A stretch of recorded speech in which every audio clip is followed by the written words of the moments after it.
Amen. We can't save lives. Amen. We can't save souls if there are no lives. Amen.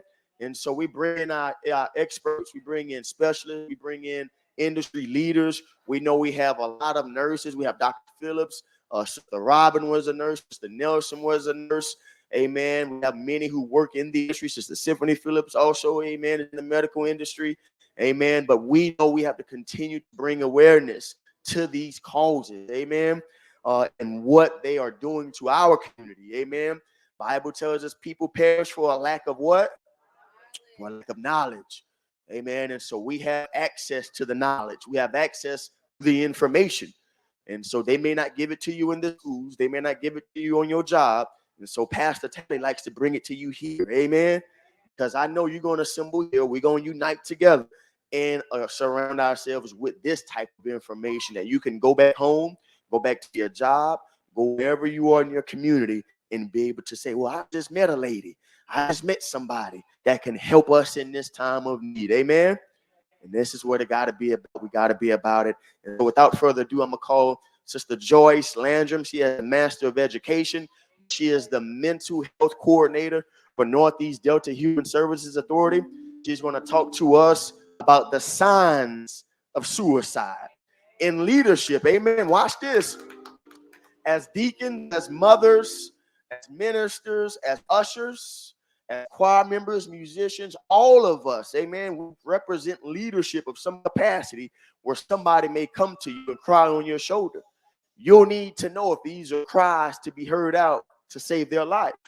There are some signs, there's some information, there are some things that we need to be aware of that Sister Joyce Landrum is going to call to our attention. So without further ado, I'm going to yield the floor to her. Amen. First of all, good morning, good morning, good morning. I love the energy. And I just want to first thank St. Joseph and Pastor Tally for allowing me to come this morning.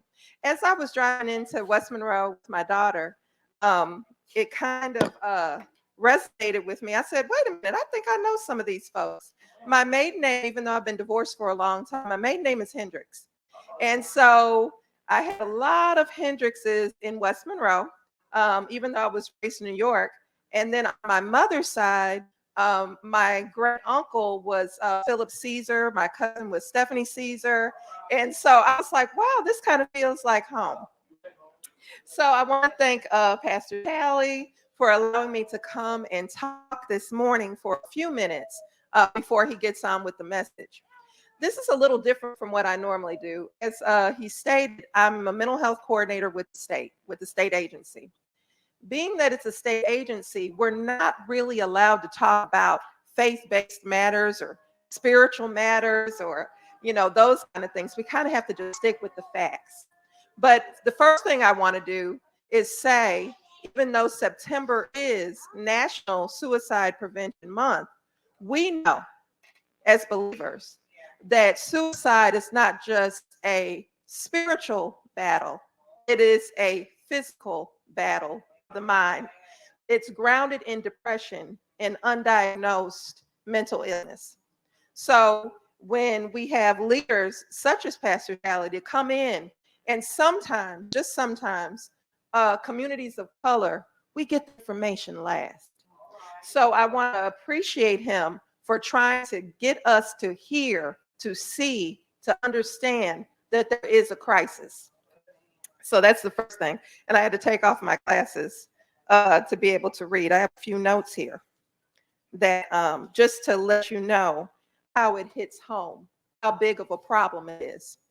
Every year in the United States, over 45,000 people kill themselves.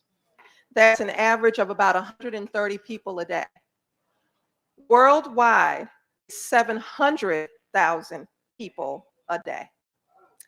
In the United States, suicide is the 12th leading cause of death. So if it's not a crisis, those numbers alone should wake us up.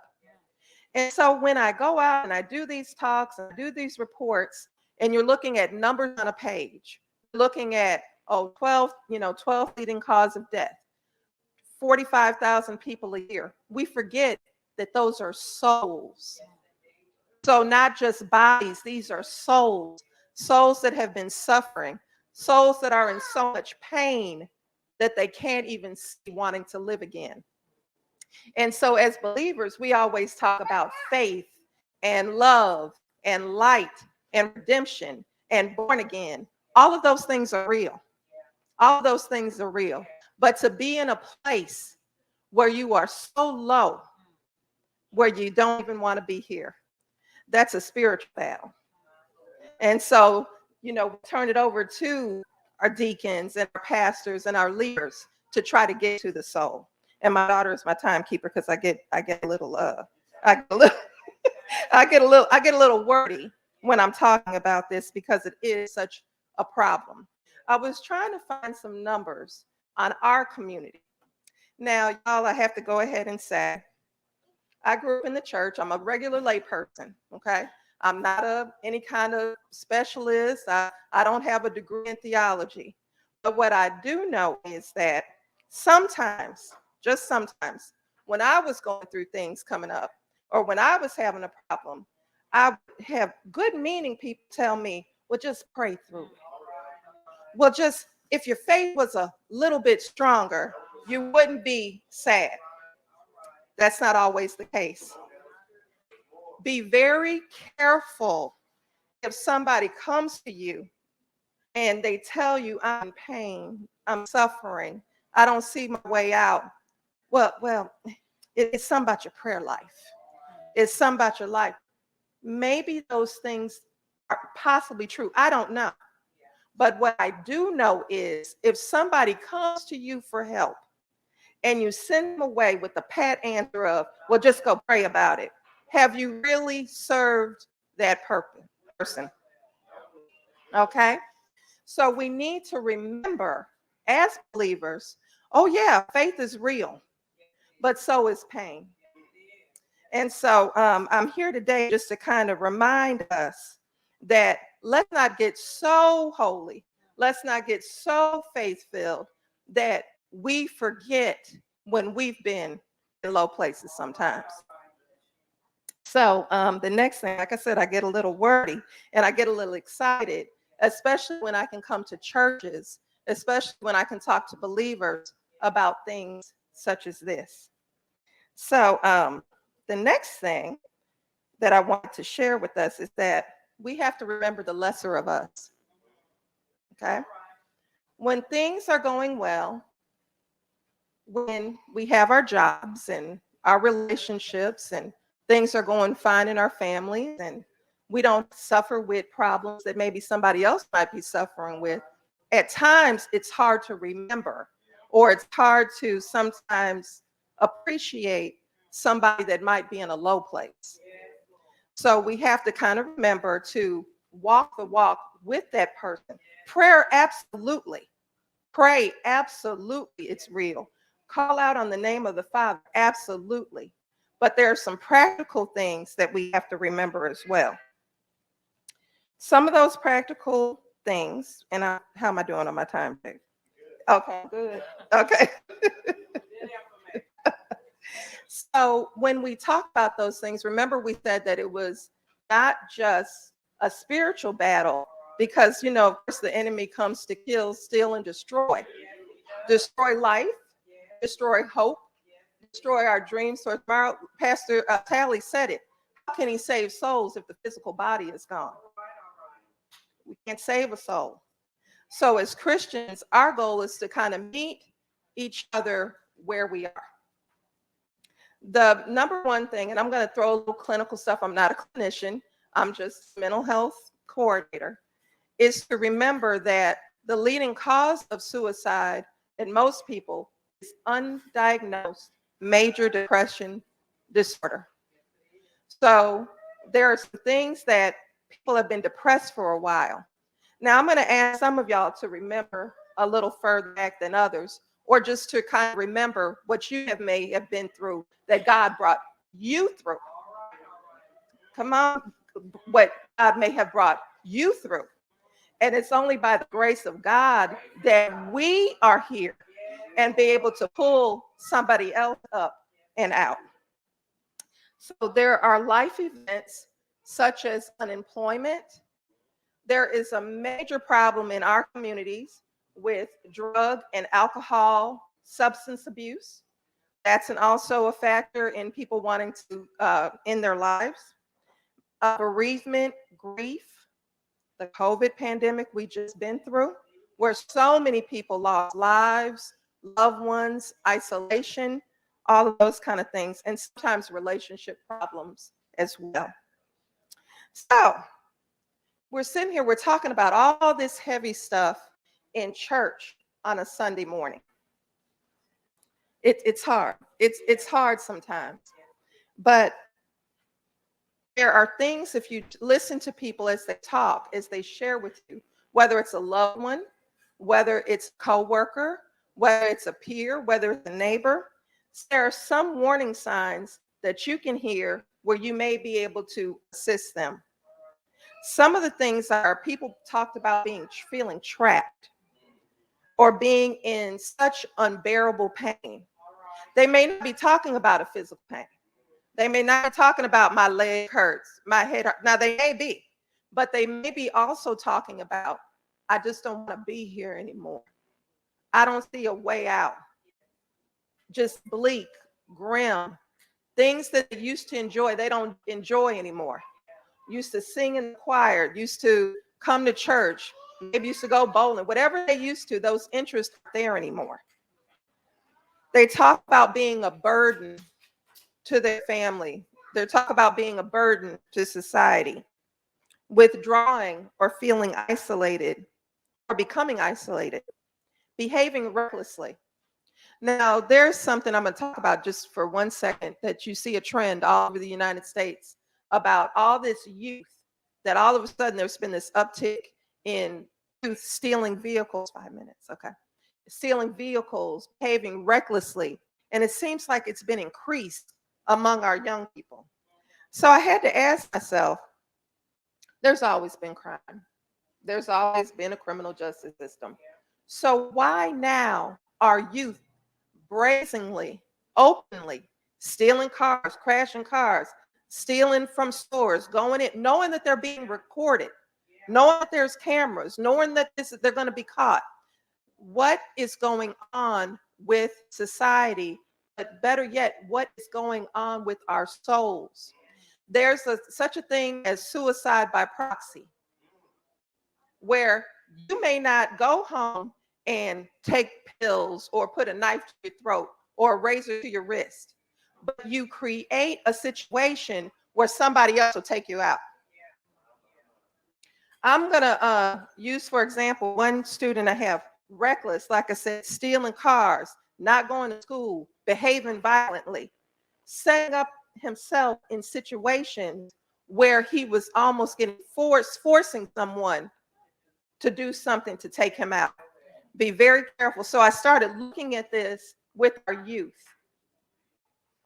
What is going on? It's a spiritual battle, folks. Okay. So just a couple more things, and my daughter has told me I have a couple more minutes. Extreme mood swings, feeling hopeless, like there is no reason to live. Nothing is good enough. Nothing makes them happy. And then there's more extreme matters, such as if you notice someone searching for guns online, stockpiling pills, talking about, I don't want to be here anymore, verbally saying, I don't see the point of it all. Take heed, family. Take heed.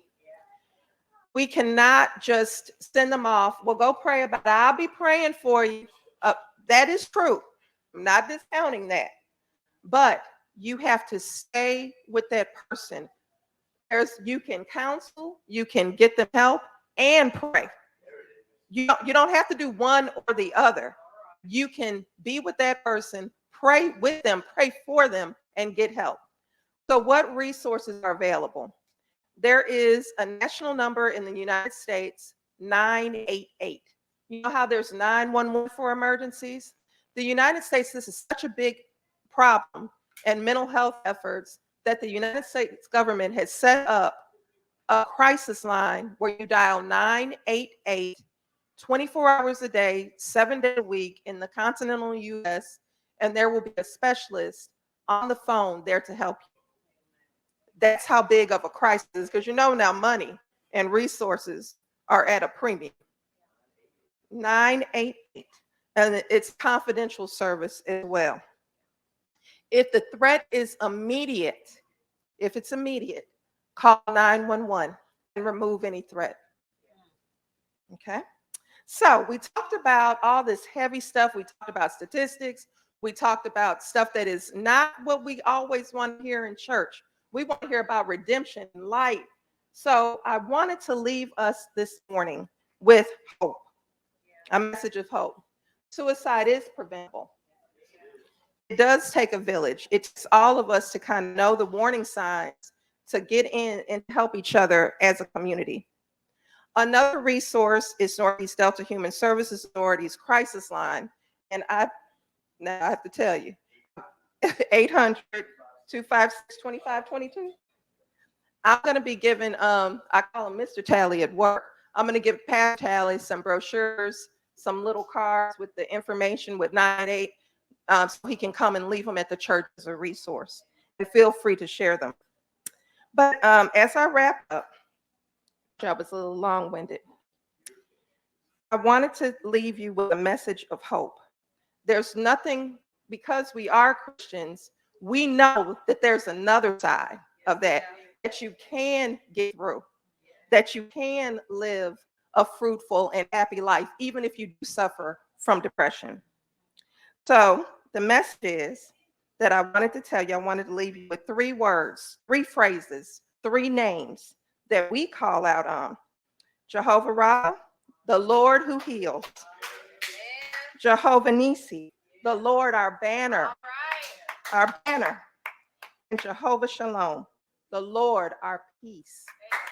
Because if you're battling internally, if you're battling in the brain, you don't have peace. The very last thing is, let us remember mercy and grace. It is by mercy and grace that all of us are here. So thank you for this few minutes that I overtook a few minutes. And